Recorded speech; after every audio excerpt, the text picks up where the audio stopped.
I follow it from afar. I think it's offensive. I think most people recognize it's offensive. And with regards to what involvement the Perry folks had with this situation, well, that's something to address to Governor Perry, obviously.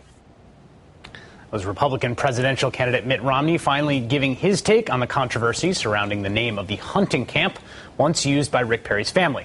The Washington Post first broke the story over the weekend about the hunting camp leased by the Perrys until 2007, saying it was, quote, a place known by the name painted in block letters across a large flat rock standing upright at its gated entrance.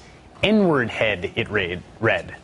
Can I just say that N-word head is not a phrase I thought I would be uttering during this campaign? Perry's campaign immediately responded, saying the rock had been painted over in the early 80s, but sources in the Washington Post article said they saw the racial slur on the rock as late as the 1990s. Despite announcing he's not running for president, New Jersey Governor Chris Christie gave his opinion on the Perry controversy during his press conference today. I don't know. Because I don't know enough about the story, about what it says about Governor Perry or not. I have no idea. I don't know enough about that. But just the use of the word, I think, is something that troubles most Americans, because I think that that's a phrase of a long way past that shouldn't have been a part of our vocabulary then, and certainly shouldn't be a part of our vocabulary now. The only African-American running in the Republican presidential field, Herman Cain, was the first to speak out and arguably the most vocal candidate on the story. He was asked about it again on The View today.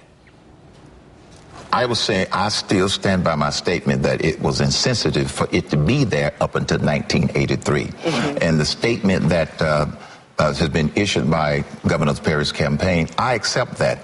I do not believe that represents how Governor Rick Perry feels about black people in America. It was insensitive to leave it there as long as they left it. Not sure how this will eventually play out for Tea Party favorite Herman Cain, who, as we mentioned at the top of the show, is now tied for first place among Republican voters. Immediately after Cain's initial comments on the insensitivity of the racial slur on the rock at Perry's hunting camp, conservatives bashed Cain. As the Daily Beast's Mike Tomasky wrote, the way things seem to be shaking out, the biggest loser from the revelation that the property bore the name N-word head is not Rick Perry, it's the black guy. Joining me now is senior editor for The Atlantic, Ta-Nehisi Coates. Also just absolutely one of the best writers working today, if I may flatter you for a moment, and folks should be reading you all the time. Thank you. I read this story when I got off the air on Sunday, and I just did not know what to make of it. And the reason I wanted to talk to you about it is because you write so well about the ways in which we sort of are constantly telling ourselves we've broken free from our racial history, right, and the way our racial history keeps sucking us back in. What went through your mind when you saw that story break in the Washington Post? Well, I don't know how much it says about Rick Perry. I can't read Rick Perry's heart, or, I don't have any particular insights on how he feels about black people or African Americans. But I was thinking about that clip you just played from Governor Christie, where he said this was a word from a long ago past. But if you actually read the story and look at the people in the story who know what the camp was called, what they say is, I don't understand. What's the big deal? All these quotes all through the story. It's just what it's called. I don't understand why I would offend anybody. So it's quite clear that it's not, as much as we would like it to be from a long ago past, it's quite clear if you read the story that it's actually not. And I thought it was so interesting that he put that in because it's so important and so crucial to, I think, the conservative story of the country's racial arc, right, that we have put all that behind us. Right. And so there's this tremendous disquiet when something like this emerges, precisely because it seems to invalidate that whole story. Right. Well, I think when your constituency is made up and is predominantly white, right, as the conservative movement is right now, it would force you to ask some pretty ugly questions that you wouldn't want to face.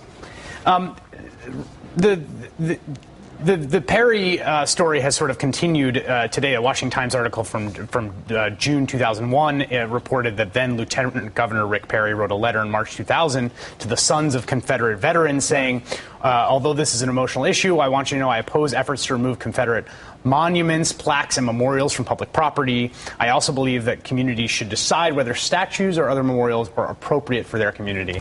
Right, but again, I don't know how much that says about Rick Perry. I would venture to say that that's probably true of any Republican governor who reigned during the period that Rick Perry did. I think it says a lot more about the constituency that Rick Perry represents. I think we often comfort ourselves by focusing on politicians.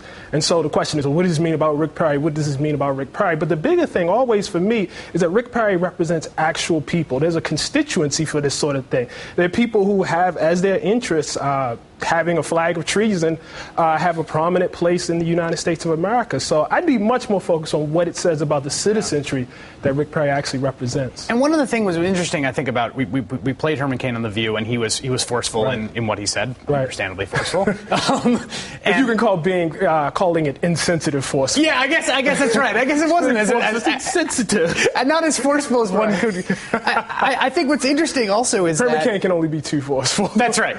But what's interesting about it is that there is this catechism in the Republican among conservatives when they're talking about racial politics, in which citations of grievance by African Americans is seen itself as something that aggrieves the white majority. As racist. Right, exactly, as fundamentally racist. And I'm curious to see how the fallout of this plays back, because his first statement was sort of more forceful, and he seems to have walked it back, if tone, if not in tone, if not in substance, because that dynamic is always sort of lurking there off stage on the Republican primary field. Well, I think the interesting thing about Herman Cain when it comes to speaking on race, I mean, he's really only useful in that he can offer some sort of deflection from the charge of racism. I'm sure he has, a variety of interesting things to say about other positions, but when it comes to race, frankly, he's not there to tell the truth to the Republican base. That's not why he's there on that issue. If he's going to speak on it, it's to offer some sort of deflection away from the issue, not to, be some sort of bold truth teller.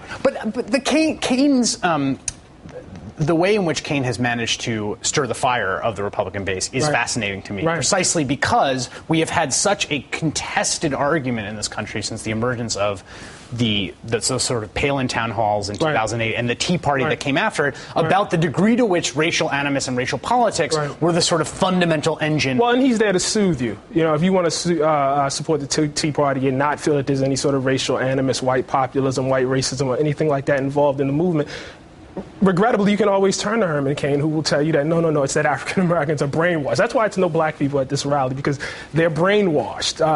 And that in supporting him, you can, what did he call himself, a real black man. You can actually support a real black man. So he allows them to sort of invert the narrative and be comfortable in their own assumptions. When the word, which I cannot say on air because of our standards and practices. Can I say it on air? I think you're not supposed to. All right. So, I know I had any privilege. Let's err on the side of caution. All right. Glad you told me. But here's, the reason that I raise that is because I think it has such an unbelievable force in American life. And Randall Kennedy wrote a great book about precisely this.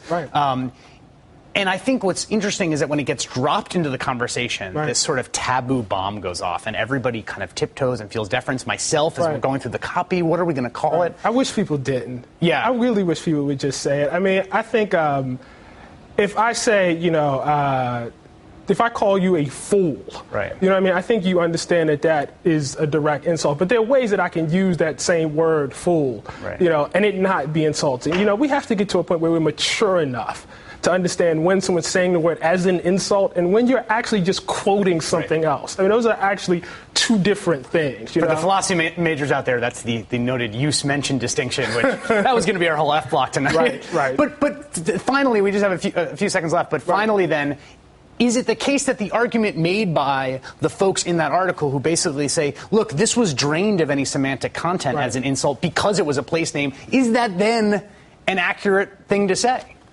It was drained of any content for them, I'm sure. I don't know that it ever had any content for them to begin with. But if you notice, the one African American that they quoted in that story said that, she was called that all her life and absolutely hated it. So it wasn't drained in any content for the people who it was directed at.